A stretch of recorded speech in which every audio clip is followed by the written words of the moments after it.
saying no to the judge, go away now, thank you.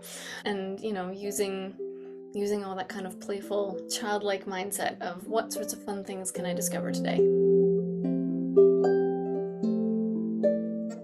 Hi, Kathryn. How are you doing? Hi, I'm good. How are you? Welcome back to Thank Talking you. Harps. We're gonna switch gear and talk about something different other than just all you, which is what your interview is for. This Yes. time we're gonna talk about creativity. Yeah. I'm very interested in this topic because I find it hard as a grown adult to be creative. I Mhm. almost feel like maybe it's reserved for kids, but we'll probably go into that a little bit. But Yeah. let's start with what is your definition? Like, how would you define creativity? What does creativity mean How for do you? I define creativity? Oh goodness. I think of creativity in sort of freedom or freedom of expression and things like that as kind of being a little synonymous. Because I think sometimes we think of creativity as like this outside thing. Like there's that thing over there. It's called creativity, and I'm looking at it, and I don't really understand it, but there it is. And I think if we turn that around and think of it more as this is a part of every human that's already there. I think it's biological. I think it's inherent to our beings as humans. I mean, otherwise, how do we get all of this crazy wild stuff that we do, right? I think if we turn around and look at it more like that, it makes it a little less scary and more sort of relatable that it's already there. We just have to kind of go maybe a little excavating to find to find where it is. So yeah, freedom of expression and I think I also associate a certain level of sort of playfulness and curiosity. Sort of, I'm an Alice in Wonderland fan, sort of an Alice in Wonderland attitude of like, oh, look at this. This is a weird thing that I'm looking at, and exploration and all that good stuff. But yeah, I that's not love really a that. definition, but it's close. Actually, I like that because I do find that the word creativity can be very intimidating sometimes, Yeah, right? Because it's like that thing that yeah, like it's there, I can't quite touch it, but it's there. But when you turn it around and think of it as just part of ourselves, then yeah. hopefully it becomes more relatable and maybe even Hopefully, approachable. yeah. Ooh, what a concept! Right? So And exciting. actor Ethan Hawke, he gave a TED talk called "Give Yourself Permission to Be Creative," and he asked Mhm. us to ask ourselves, "Do we think human creativity matters?" And I'm going to hunch that you think it matters. Oh yeah, of course. Yeah, I Yeah. mean that'd be kind of sad, isn't it? If I get on here, Right. it's like no, everything's matters all the time. Yeah. Yes, I think it Why do you think matters it's so important to be hugely. to explore that? It has the way we sort of process creativity or going about being creative. If I understand correctly, I will try to look this up. It really does sort of talk to many different parts of the brain. And so it's really good for just brain function and the function of your body and your being in the world. Because it has that kind of it can have structure to it, which is something I think we'll probably talk about later as we get into more detail, but it can have structure to it, but it also has that kind of free sort of improvisational element to it that allows for all those different sort of feeling and logic and all kinds of parts of the brain to work together to make something new and exciting. Hmm. Yeah. And why do you think creativity then can be so intimidating? I think because it is sort of limitless in a way. And I always joke with my friends, so I love to bake, but I hate cooking. I hate cooking. It freaks me out because there's too many choices. Like I'm like there's like 10 like baking it's like the same five ingredients that you just use in all these different ways over and over again. It's not really five, but you know what I mean. But cooking it's like it's the whole rest of the universe and I'm like and then you get I call it bunny syndrome. I had rabbits as a kid and rabbits freeze when they're threatened. Like if they like see a sense a hawk overhead or something like that, they freeze, which is like not the greatest defense mechanism you could ever have, but but they do. And so I call it bunny syndrome because it's like there's so many choices that I just do nothing because I don't know what to do. And I think that's one of the things that makes creativity scary is that there are too many choices. And it's like, where do I even start? Like, I'm looking at, whoever this great improviser is, someone like we have Deborah Henson Conant in the harp community, right, who does all these amazing things. And you look at that and you go, I can't do that. Like, that's like Olympic level creativity, and I'm just over here in my little, absinthe room doing my thing. And so I think that can be sort of just the intimidation factor of where do I start and what does the journey look like? There's not like levels like we have in piano or even some harp music, right? Where you're like, here's your level one song, check. Creativity doesn't really work that way. And so it's like, how do I even know that I'm growing or improving? So I think there's just kind of a lot of unknowns, which of course are scary for us as humans. Yeah, I can see that. And you're right. Like there's absolutely no like level scale or anything to Yeah, measure like creativity. It that's a just more creative is. thing than that. Like, who's gonna make that choice? Like, we. That's true. Yeah, if we can shift the mindset, that can kind of be a freeing thing too. It's like there are no True. levels, so you can actually just go, That's true. which is like scary, but can also be kind of exciting. Um, if you can I can if you can see make that. that kind of mental shift. Yeah, no, and then there's a couple of things that really jumped out for me as you were saying that. One of them was a tech talk by an artist named Phil Henson, who, because he was drawing in dots to a point where he injured his hand, that he can no longer do that. And he was trying to find new ways to do art. And one of the things that he said is maybe we need to be limited before we can be limitless, because there potentially we might get paralyzed by our choices. So what Yeah, you said there, maybe the fact that creativity can be so limitless and so endless that we just don't know how to get started. So that's a really good point that you brought out. Um, yeah. and maybe that's where we'll have to talk about when we in the later part of our chat, where we talk about how do Yes. we unleash our Yes. creativity. But let's talk a little bit about you first, because I really enjoy some of the creative projects that you have shared in YouTube, particularly your Halloween projects that you have done 2 years in a row now.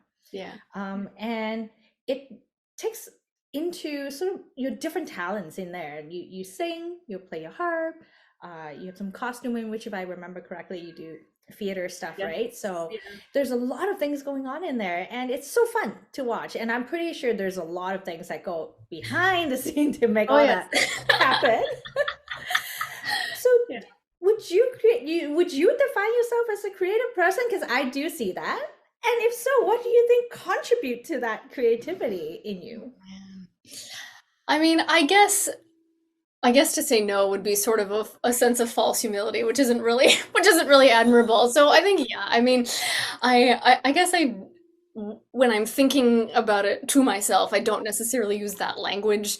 I tend to think of it more. I think I talked about this in our interview that we did, but I was raised in a family of musicians and engineers, so like I have kind of those two really sort of different but kind of related things.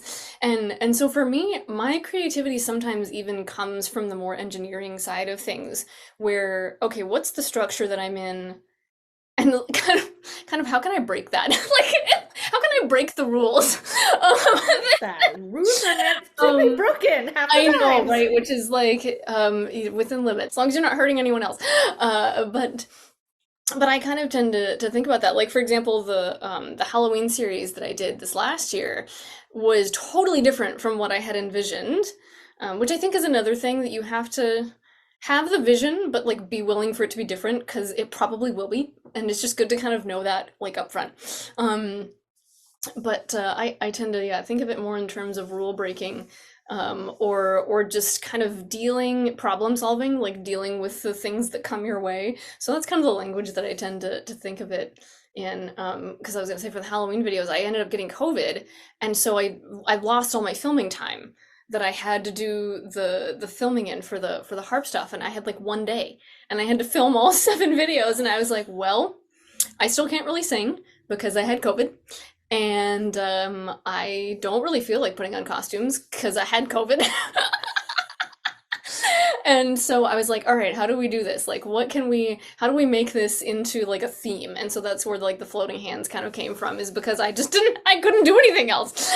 But it was like, how can I take that and kind of, do the lemonade out of lemons idea, which I think is how I tend to think of my creativity, is sort of more problem solving than anything else. Although creative problem solving is totally a thing, Yeah. Yeah. right? And I like what you said about, yeah, how do you break the rule? Because sometimes that is how we come up with new ways of doing things, if you will, right? Yeah. I like that. When you are creative, do you feel that you need a lot of bad ideas to before one good idea comes out? Because that's another person I really enjoy his work, the organizational psychologist Adam Grant. He said, like, we need a ton of bad ideas before one good idea surfaces, and that certainly has been my experience. I have a lot of bad ideas.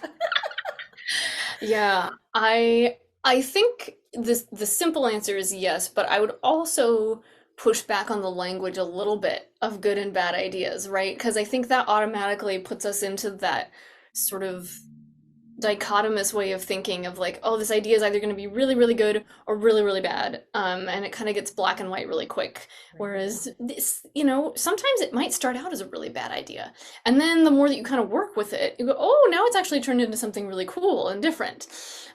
So I think, language matters because we feel language in our bodies, and they have all kinds of interesting things they've done with that in this world of science. But I think that those little tweaks that we make just in the way that we talk to ourselves and each other about those ideas can make a big difference. So I tend to think of it more like, how well does this work? Does this work for what I want, or is it working more for a different thing? And how can I make it work more towards what I want, or do I need to just go a different way? So I kind of tend to think of it in those terms of how well do these things match and get along, kind of like a puzzle piece, as Mm. opposed to, the puzzle pieces aren't bad, but some of them fit together more immediately than others. You don't want to be like shoving the puzzle pieces into the jigsaw. Yeah. More problem solving. Yes. Right, we see the engineering operations brain coming out. Yeah.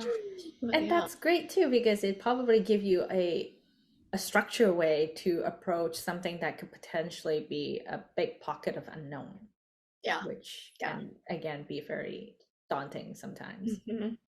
Yeah, Right. definitely. Yeah. So let's talk about how can we maybe start exploring our creative side? What are some of your ideas and suggestions? And I'm thinking about like we're like the level one people here. Like let's say we're just really just wanting to dabble into it. What are some way to that we can maybe experiment, especially for harpists? Like Yeah. what are some of the ideas you have? Yeah. I think giving yourself a structure is important in the beginning. Um, because like we've been talking about, just having go and be free. Little kids are happy to do that, and when they want to do that, it's like, great, go and be free, because they're just not afraid of anything, most of them. But as adults, we're very afraid of a lot of things. And so it's like, okay, let's just pick a thing. Like, for example, if I'm on the harp, smart enough to bring my harp into this one. I'm just gonna give myself a set of criteria, and I tend to start. I like three fingers because I find it's kind of an easy, sort of strong group. And okay, I'm gonna drop them. My thumb is gonna lead me. I'm gonna drop them on my C string, and I'm gonna make a choice. I'm either gonna go up or down, and then I'm gonna put them somewhere else, and I'm either gonna go up or down, right? And so you're just that simple, making choices, because a lot of it is also about making choices and just trusting that the choice you make is going to be okay. Because in this context, it's just music. You're not like picking out a car or buying a house or like making major decisions about your life. It's just music. You're just choosing where to put your hand, and then you can add other shapes inside out or whatever. And sometimes I think too, if you this might be more for folks that have a stronger musical background on another instrument. If you already kind of know a little bit of music theory and you're like, oh, I know those notes aren't going to sound good together, do it anyway. just do the thing that sounds terrible to you on purpose. I mean, don't like hurt yourself, but like, because that I think helps us normalize the idea that not everything you play is going to sound amazing. You're not going to like everything that you play. I don't like everything I play. Sometimes I'm like, oh, that was weird. Okay.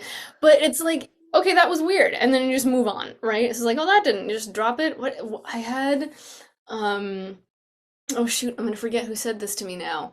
Was it a coach? It might have been one of my opera coaches in college or some, I don't know. I can't remember who it was, but um they were talking about like mistakes, if you make a mistake in your staging or when you're rehearsing or what have you, they're like it's roadkill. Leave it there. Like don't take it with you, just leave it and go. Like you did oops, oh there it went. Okay, go on to the next thing. And so I think having that structure of just making choices, little simple choices, very, very simple, tiny, tiny choices, that whatever can feel the least scary to you. And then also maybe kind of exploring those things that are scary on purpose. It's like, okay, I know my tritone's gonna be bad. I'm just gonna do it though. I'm gonna do it the other way. And it's just gonna be uncomfortable for a minute. Just so that you can kind of release the tension, keep breathing, don't stop breathing. Really So bad. that, I know, yeah, don't stop breathing, it's not good for you. So it's like, okay, I'm in a safe environment. The other thing too is, particularly for those of us that live in busy households with other humans, um, if you can have if you're in a place where you can have the conversation with the people in your household that say, I need to go do some weird sounding stuff, and I want you to know it's going to sound weird, and I'm just doing this for me, and like please, I don't want to hear about it. I love you, but like I just need to do this for me. If you can have that conversation, that's a good one to have, and hopefully they'll be supportive. If it's not a conversation you can have, that can be tricky, but maybe try to find those times when you can get a minute to yourself when no one else is home. And like 2 minutes, 5 minutes, all of that is totally valid. I think sometimes we also think we have to like do this big long creative thing like for hours. It's like no, it's Yeah, just it's like a do a one full-time thing. job. Yeah, just like just go do a little thing and then go away and do something else. And if you're really, really stuck and you're like, I am totally terrified, I sit down at my harp and I just, I don't know what to do. Um, Try thinking, see how much you can kind of notice with your thoughts away from the harp. Like, sit somewhere else. Don't sit near the harp and just kind of think through, like, what would it be like if I was, I mean, and I don't want to go too far down the visualization path necessarily, but just kind of as a mental exercise, like, what would that feel like to actually like sit down and maybe not be afraid. Maybe I'm gonna breathe a little bit. Um, and kind of just really getting aware of your thoughts that you're having. And it's like, oh, that's gonna be terrible. No, oh, thank you. Go away now. Thank you, thought. Bye bye. To kind of see if you can tamp down the judge that sits inside of all of us, which can be a tricky thing. So that was a lot of information, but It is. I like where you're going with it though, right? Because I think we have to accept that there's an element of experimentation, yeah, and potentially not all outcomes are necessarily desirable or things that we want to keep. yeah. I like that roadkill analogy. Just let it be, leave it, Just moved leave it there. on, right? I like that. And I think that that potentially is maybe we need to be a little bit more okay to say that we don't have to be married to 100% of our choices or the things that we create. Hmm. Oh Yeah. yeah, I've got books and books of stuff that no one will ever see because it's not very good. Like, which is not to say that I won't take something out of that later on and turn it into something else, Yeah. um, but yeah, from a more like objective, whatever, as a music teacher or professional standpoint, it's like, yeah, maybe I don't need to like ask people to like buy that as sheet music, like, but it's still kind of good to get the juices flowing. There's a book called The Artist's Way that I was just thinking about too, which I can't remember if I read the whole thing or not, but there were a couple of really good useful moments in there. I think that sometimes just doing things that aren't related to the area that you're trying to be creative in. So for us as music, maybe do something in another area. If there's another thing that's more creative for you, like cooking or like making things or, whatever, kind of nurture it there and then see if you can use that as inspiration or draw some of it to your musical life. Can also be helpful. And one of the things the gal talks about in the book is um, like journaling and just I think what is she calls them like the pages where you're supposed to like write 3 pages of just sort of what do they call it? Oh, there's a term. Eh. The like free flowing, it's not supposed to make any sense. Whatever that's called. People will know what that's called who've done writing. But anyway, the stream of consciousness, that's what it's called. Stream of consciousness writing that just doesn't have to make sense and you don't even have to read it back. You just do it and just kind of let it out. And then and then go throughout your day. So I only did that for a little while, but it was fun and kind of an interesting experiment to try if you're a Yeah. journaling sort of person. Interesting point that you brought out there because in my other interview with someone, which I'm not sure if yours is going to come out first or the other one, but we did talk about the fact that like I used to be a pretty creative person on the sort of work aspect, and then I wasn't able to express my creativity at work the same way. So then I kind of channel it into other things that I do in life. And then later on, I was able to bring back some of that creativity back into my work. So we kind of need to look at ourselves as a whole person, not just, me and the harp all the time. It's not boxed in that way. Mhm. And the other message I'm hearing from you is that creativity is almost like a muscle. The more we can just use it, the Yeah, more comfortable and strong it's going to get, isn't it? absolutely. Awesome. Okay, well, here, this is something that we chat about briefly before we start recording. We're Yeah. talking about, how maybe adult can be a little too self-conscious or maybe even too critical in being creative. And perhaps there's that notion that creativity and play is too close and, we're too serious to play. What do Yeah. you think about just like playing and experimentation? I mean, you already said a lot, but any other thoughts you would like to offer on that? Yeah, no, I mean, I totally agree. We do. It's sort of sad, and I feel like I don't. I'd be curious to hear what the experience is for adults that are in other countries other than outside of the United States, because we have such a wonderful international harp community that comes together here. But I know in America, I feel like the culture is very um, for all that we sort of talk about it, we're very sort of anti-creativity. It's just not in our daily existence. It's not in schools, it's not in most of our workplaces still, although I think sometimes that's changing a little bit. And so we do really it gets sort of stamped out of us a lot of times if you don't have someone there, even in music lessons, which makes me really mad when I hear when I hear of these poor people who come to me and they're like, "Oh, my teacher, like I wanted to make songs up and they wouldn't let me," and I'm like, Give me their number. I'm gonna call them right now." Like I just like what? I can't handle it. It just makes me so mad because it's like, why are you telling someone to stop doing that? Like what? Like Creativity police on patrol. I know. It just makes me insane. It's like, yeah, tell someone to slam on the brakes if there's a squirrel in the road, but like we're not dealing with squirrels in the road here. Like, wait. Um, but yeah, I think we do as a culture kind of get into this habit of like I have to be serious all the time and I have to do it right. Oh man, I want to eliminate that concept from music forever. Like I want it to go away. Because even you can buy coffee mugs and refrigerator magnets with quotes from Beethoven and Mozart and all these people who are like play wrong notes, but just like play something you care about, play musically, and there's all sorts of variations on that we see from classical composers, right? And we tend to kind of think of a lot of our classical teachers were teaching us not to do things that weren't on the page, and it's like, no, I mean, like, know what's on the page. Like, yeah, I mean, if you're playing in an orchestra, like, you should maybe do that. But, but if you're doing just stuff for you and for fun in your living room, they're not here to know what you're doing with their music. They're not, I don't think the ghost of Beethoven is like standing over your shoulder and being like, "How dare you?"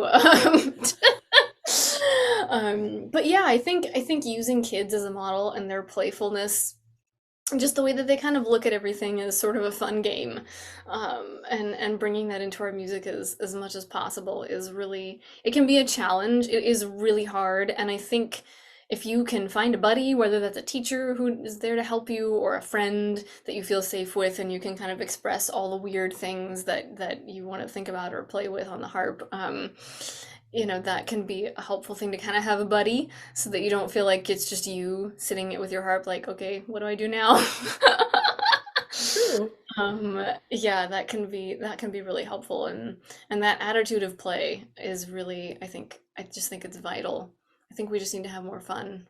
Or as I can't remember who said this, maybe someone else will know, but there was some harpist who used to say all the time to her students, just shut up and play. Like, like she meant it in a nice way, but it's like okay, at a certain point we do just have to kind of like shut down the judge, like, nope, bye, I'm gonna go do this. Like, and you can be, I think, a little bit assertive with that mentality that says, no, I'm not doing that. I am saying no to the judge, go away now, thank you.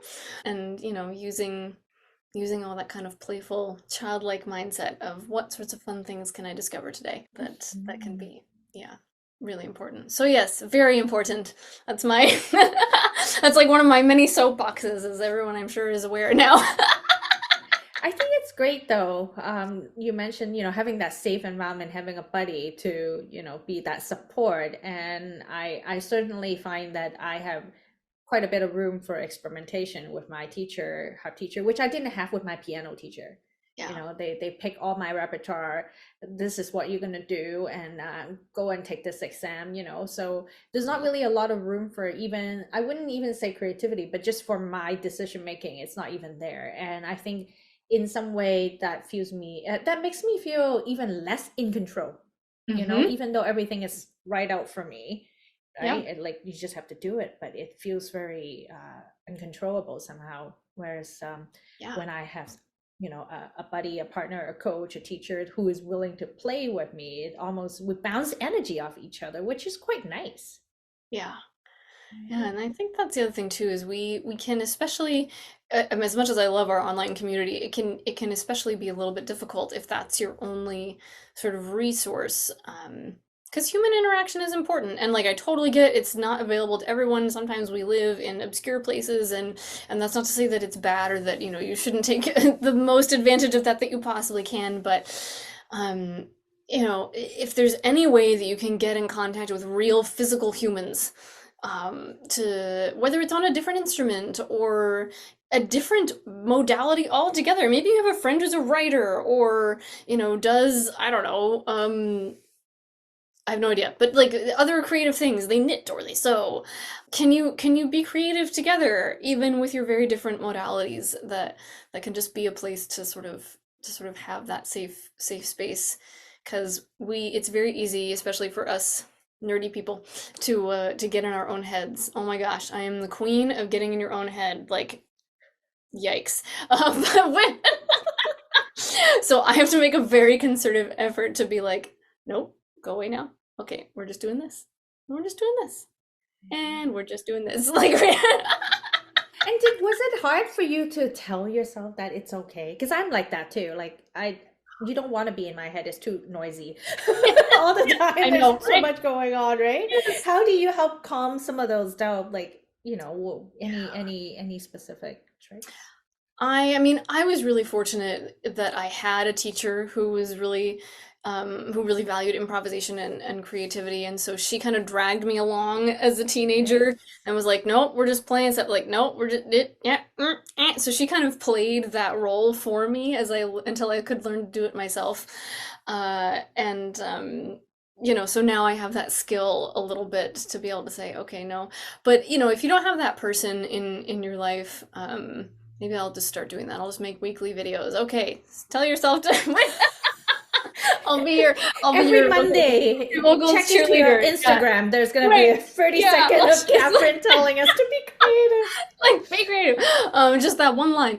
No, I may not actually do that, just for the record, but Great idea though. um but I mean, put a sign up, like, in on your harp, tape it to your I mean, whatever, on the wall, in your room, put it on a post-it note, write it on your hand, whatever. Like, find a Mm. way. I think it's really important to find a way to put that idea outside of yourself, because I Mhm. think sometimes it's sort of a strange relationship, because on the one hand creativity is inside of all of us, and I firmly believe that, but in order to sort of get at it, sometimes you have to kind of take it and see if you can put it out here and kind of look at it outside of yourself and go, okay, all right, that's what that is. All right, I'm feeling like this is not going to go well, so I'm just going to put that there.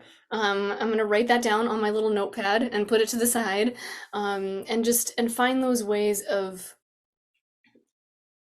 getting a little bit of distance, so that it's Mm. not so all-consuming, in those kind of scary thoughts that can happen. I don't even I remember like what the question that. was at this point. I'm just rambling, but we. I like that. I feel like you arrived to the point that I was like hoping that you would Oh, good. get to, because what you just said there reminds us that, because I guess it's something we create, we got to be attached to it in some, Mhm. emotional level. But Yeah. if you put it out there and give ourselves a little bit of distance, I think it does Mhm. help us to just accept that it's a thing. Yes, it's a thing we created, but Yep. it's okay. Like, it can be there. We can park it for later if it's not the right thing right now. We might want to make more out of it, or we might just want to forget about it once and Yeah. for all. But that's okay. Like, I like that, and that I think again, in the other chat I talk about journaling of just getting that idea out of a head into something so that you can Mhm. see it. That also will be very impactful. So maybe I need to buy one of those giant post-it poster thing. Right, the giant poster would just keep writing. Yeah, Yeah, exactly. just write in it and just tape it on the wall, like next to my harp. Like, that could give me a different Yeah. perspective, right? It's Mhm. not locked in here anymore.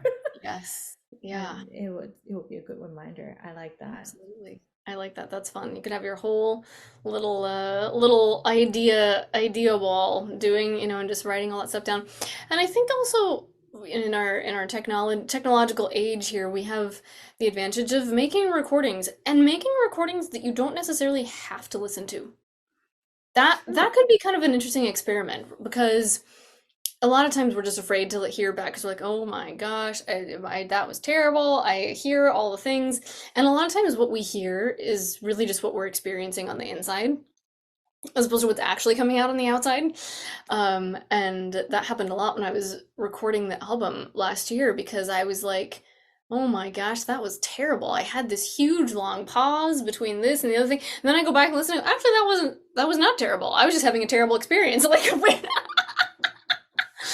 and so kind of, having again that way of getting it outside of yourself, because this is an auditory thing that we're doing, right? It's not really a visible thing. Even though we have sheet music, I kind of prefer not to think of that as where the music lives. It lives right in the invisible with the instrument.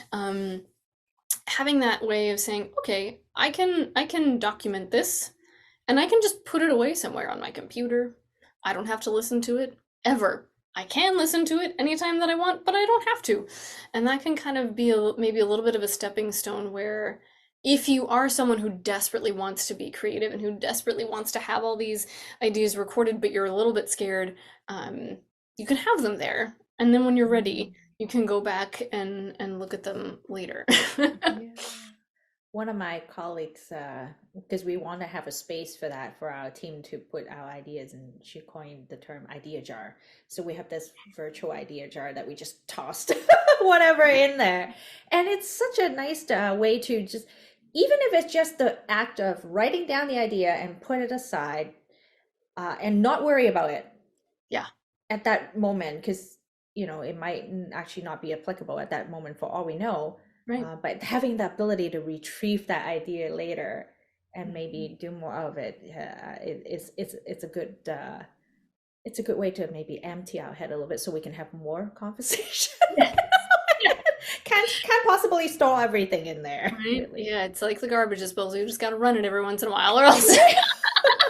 And it's great too, because when you do have a idea jar that is a little bit more populated, you look at it, then maybe you can say, oh, maybe I'm actually full of creative ideas after all, right? Whereas like if you just sit here like, let me think, I just need this one really creative thing, Oh right? yeah. And you're like, okay, well, I'm not creative, but it's maybe just in the moment, in that particular time, you're not creative. It doesn't mean you're not creative in Mhm. general, I think.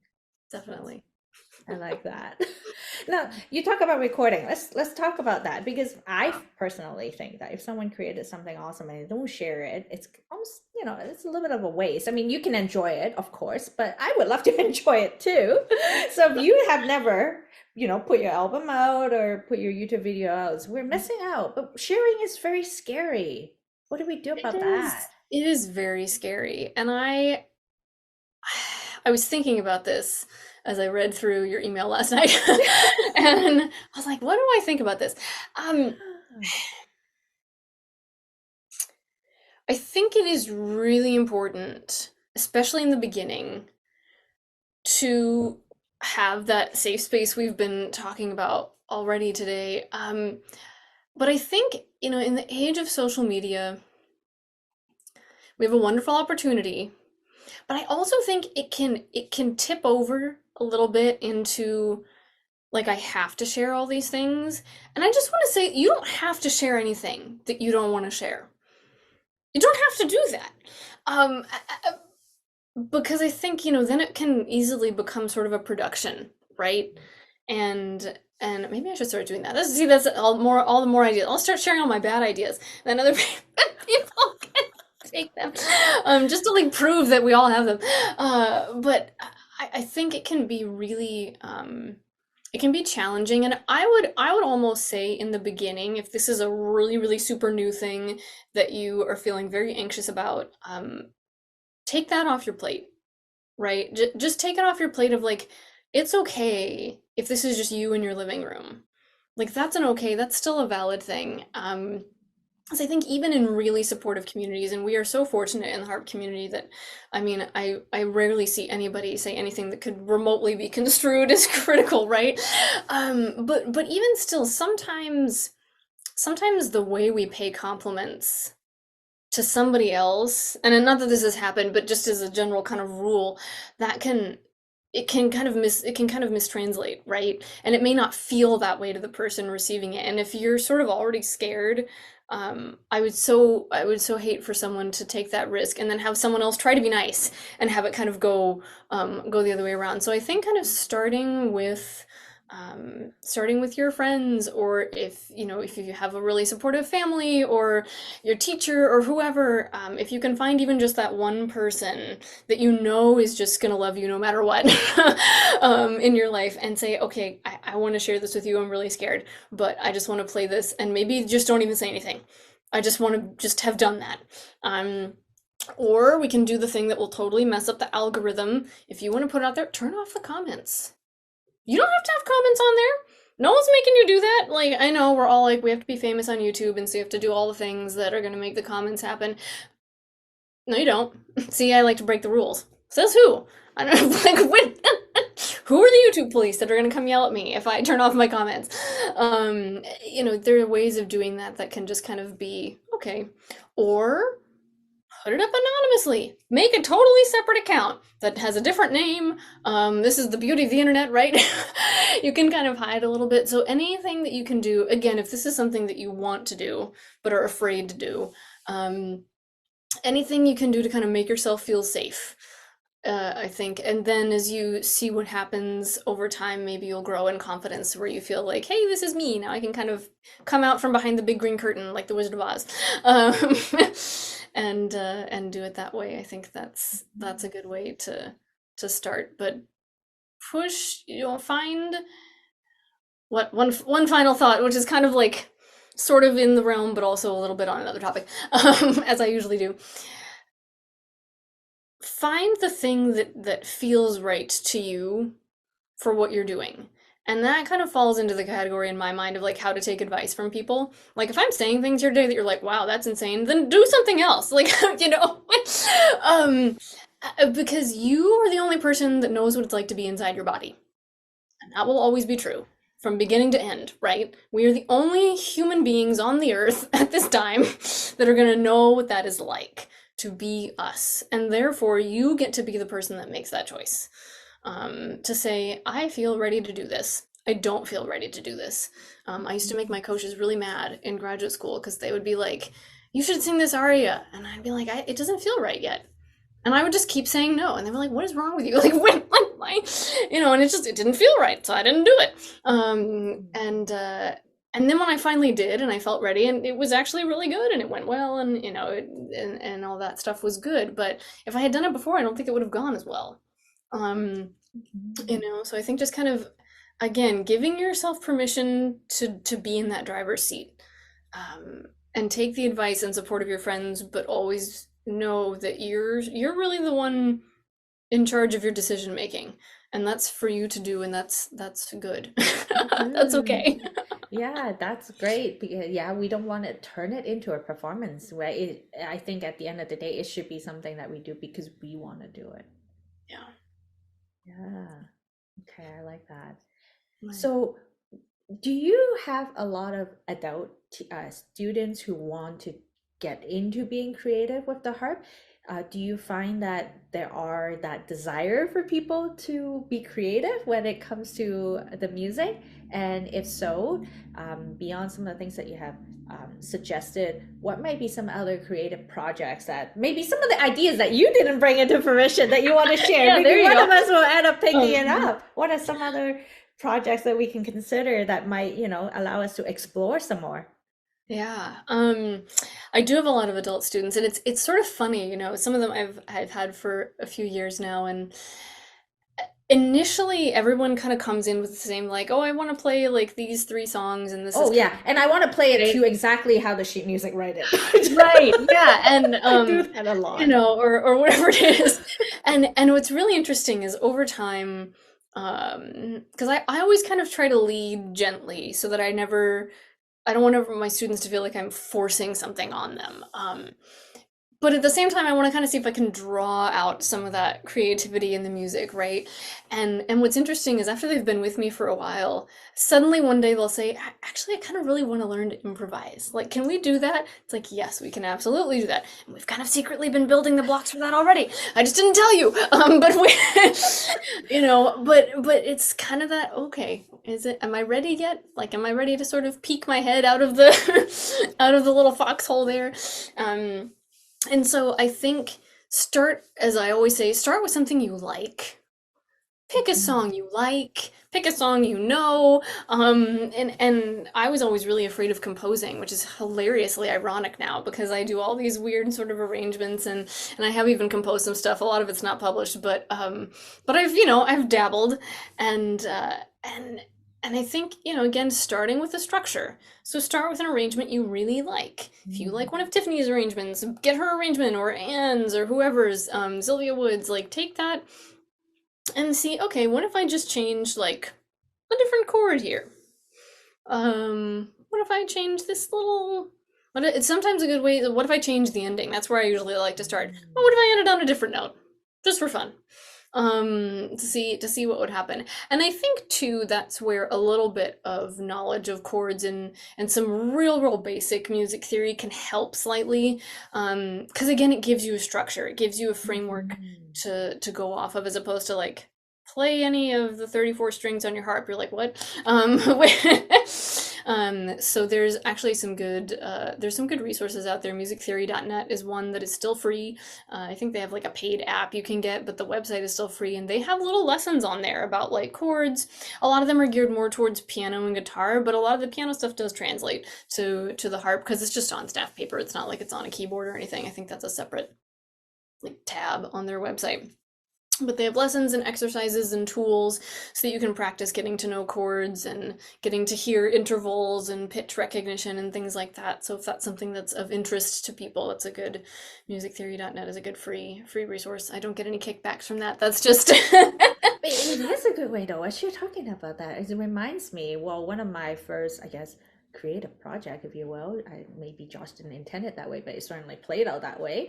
He was like, that Sylvia Wood book that you have, how there's like the melody line and there's like the chord name. What if you just don't follow the left hand and just do whatever you want? I was like, are you telling me not to follow the sheet music? He's like, oh yeah, totally. Just like make some stuff up, try it. See, And you know what? that's a sign of a good teacher. And actually that was, fun, Yeah. right? Hmm. And it also, well, if you want to make it educational, like it certainly test out my understanding of how chord works or not. So Yeah. like I feel like it was a really nice experience to in a controlled environment because I still have the Yeah. melody line that I can follow and I Hmm. have the chord suggestions, so I'm not completely trying to figure this all out. Yeah. But then I get to, try something different. Like, what if I want to? I don't want to do a Hmm. try it. What if I want to do something else? Like that was a Yeah. good little stepping stone into. Hmm.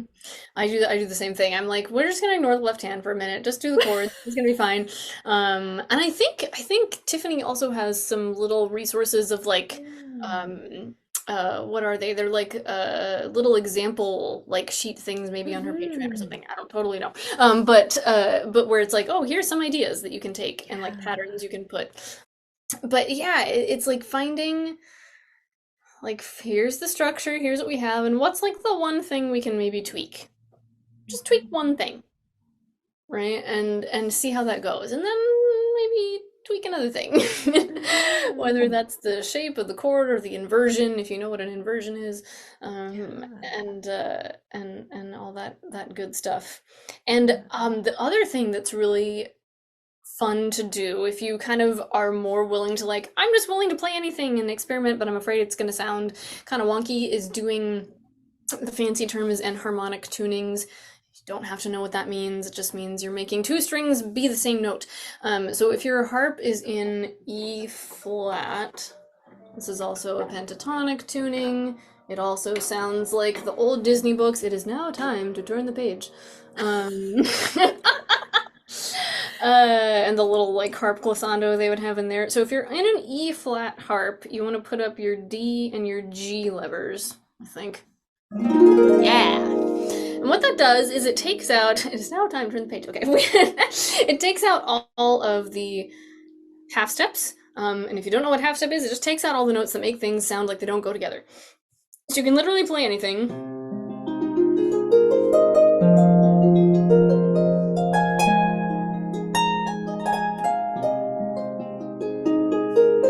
And it'll all kind of sound like it goes together.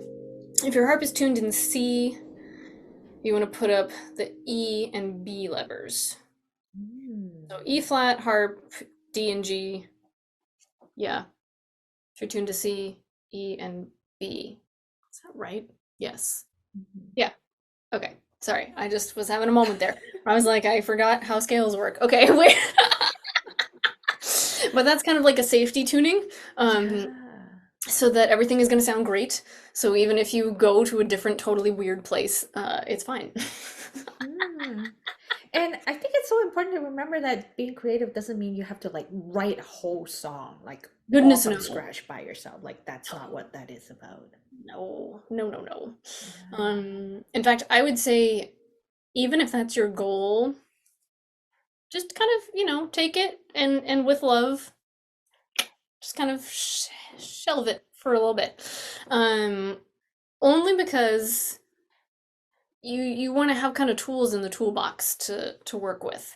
And that's kind of how I think of it. My teacher taught me improvising by shape. Okay, three fingers, four fingers, triads, inversions, um, and then all the little patterns you can do with the different way you play and the different order of the notes. And when you think of it that way, it's like, oh, I'm just sort of choosing. I'm gonna choose this one. And I'm gonna choose this one. It's like going to the grocery store. I'm gonna have peaches and apples and oranges and pears or whatever. As opposed to like play a thing. What like what does that mean? I don't know. Like, okay. Yeah, that would be scary to me too. So I like that. We're gonna try out something like altering the left hand while we're playing Mhm. something we're familiar in the right hand. I like the that little harmonic tricks that you did. It sounds magical. So that Right? could be another way to do Mhm. it. I love about the buddy system. I know Yeah. it works very well for me to have just even if it's just a cheerleader. They don't even have to understand what Yeah. I'm doing. And That sometimes would it's be better if they so don't fun. understand. If you That's have a true. choice of friends, I might pick the one that's not a musician. I'm just saying. Mm, I might pick that. I mean, unless you have really, yeah. really, really good friends, which you might, and that's great. But just if you Yeah. Pick the writer. Yeah, you know? pick a writer, pick a Yeah, chef, pick a chef, somebody exactly. who's like just gonna marvel and love you, because that's, that's gonna be the greatest thing that Yeah. they can give you and that will And help sometimes, you. you know what? We cross-pollinate in unexpected ways, I think, right? Like Yeah. I like listening to, well, my husband and I, we do very different work, but sometimes just listening to how they do things or how they work, we're like, oh, maybe I can try some of that over here, right? Mhm. So, I mean, I don't want to sprinkle flour on my harp, but you know, at the same time, maybe, you know, they will have But hey, interesting, maybe you'll do a weird snow overlay in a video sometime that looks like flour, maybe, right? right? We just don't know. So I feel like, you know, yeah, the more we can sort of have in our toolbox and our idea jars, maybe the more interesting it can become over time, Yeah. right? And I think too, if you have a job that you love, or if there's some area of your life like that that you feel really secure in and really confident, what can you take from there and apply it to what you're doing, you know? Like I Mm. think of like archaeologists, like, we talked about excavating earlier, and it's just like, can I just kind of brush this off and see what happens? Or if you're a Sherlock Holmes fan, or like, oh, can I sort of just how can I sort of detect what's happening here, and just any other language that you can put onto it that makes it feel easy and comfortable and less like there's creativity. Nah. um, I think that can only be a good thing. Yeah, I I think so, because at least you're working with some piece of it that you're familiar with, right? Mhm. And I think that a little bit of familiarity can really help boost the confidence. Yeah. Yeah. Yeah. Okay. If this doesn't work out, we can cut it out, but I'm gonna put you in the spot. Okay, great. I thought it might be interesting if you don't mind doing maybe a little bit of an improv for us to end our chat. Yeah. Let's try Sure. that. Let me turn on my I just realized This is completely unscripted, so it's my you. musician sound is not on. Right, hang on. Now I gotta tweak myself here.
There you go. That is lovely. I really appreciate you sharing your moment of creativity with us right here, and also on your thoughts on how do we nurture and unleash our creativity. I really appreciate teachers like you who are very encouraging of us in expressing sort of our inner self, right? And not necessarily always just focus on accurately playing from the page, but Yeah. also, yeah, understanding that we can do more by just putting a little bit of ourselves into what we do. So thank you so much. Yeah, my pleasure. And as I was playing there, I was thinking of I thought of two more tips I always give my Please. students, which one is if it sounds weird, just keep going. Because eventually it'll work itself out. I mean, we on the harp actually have a little bit of an advantage because we're not like on the piano where we have all the notes to mess up. That is true. I know. It's so good. so so that works to our advantage. And then, if particularly for folks that have a musical background on another instrument, again, or who just have a naturally really good ear, resist the temptation to try to play what you hear in your head. when it comes to improvising. And I say that as a person who had to work through that very deliberately. I was so annoyed, and when I was getting started with this, I was like, but I can't make it sound like what I want. It's okay. Maybe you'll discover something different that's even more interesting. Because there were like maybe 2 times in that little riff that I just did that I played on purpose what I heard coming next. Which of course is after years of learning what that sounds like and how to make that happen. But if you're just getting to know it, do it more as an experiment and discovery of like, if I play this, what does it sound like? So going again by that shape and by the movement almost, as opposed to I want to make this sound like what I hear, because then you're going to mess up your fingering and your technique and everything's going to go wonky because you're like, oh, I want to get up like a major seventh, but now I'm all the way down at the bottom. No. Those are my 2 tips. Just keep going and try to free yourself from only playing what's in your head. And I think to sort of cap it off too, I think there's 2 things that sounds like it may be a bit of a juxtaposition, but I think it's valid too based on what you've shared, is that we do want to make time to be creative and be intentional, but also recognize that like creativity doesn't work on a schedule. Yes. We kind of just have to let it happen sometimes. And if we try and it doesn't come, it's okay. Yeah. Right? But also making that effort and saying like, you know what, 2 minutes today, I'm just gonna just do whatever, and that's okay too. Right? Or I'll even raise you the 2 minutes and be like, just walk by the harp, drop your hand and play 4 notes and walk away. And just do like just that. Be like, oh, that sounded fun. To just kind of get in that habit of I drop and play. Right? I don't even have to look. Maybe don't look. That actually can be a really fun thing. Ooh, more ideas. If you are comfortable enough actually placing in shapes on the string. So this would not be if this is like your first time playing the harp. Don't do this. But if you're just kind of looking to exercise that muscle, shut your eyes and actually play with your eyes shut. And it's okay, it's gonna sound weird. Maybe put it in the friendly tuning of the enharmonic tuning and feel what it feels like to do that. And it's very fun and very scary at first if you're not used to it, but it actually is really cool and interesting, and it allows you to kind of be in your body with the sound without that visual element. But always follow your teacher's instructions for like shape and place and do all that. I think that's where, if you can have some basic rules, then you can start experimenting with them and maybe eventually break them. Yes. Right? Learn the rules so you can break them. Applying to music only. I'm not telling you to do that in the rest of your life. True.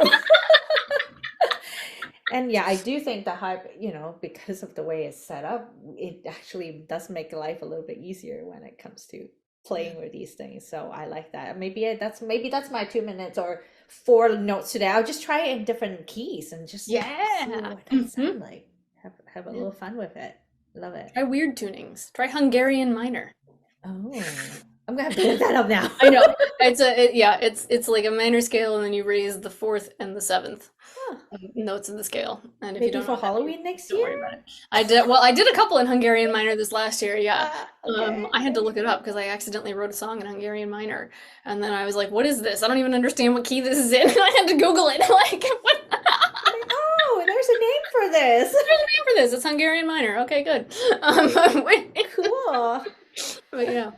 Awesome. Well, I always have a lot of fun chatting with you, and this is no exception. So thank you very much for doing this. Oh, Kathryn. Thank you for having me. It's always a pleasure. Yes, I'm pretty sure you'll come back again. I feel fairly confident, yes, that there will be many more installments.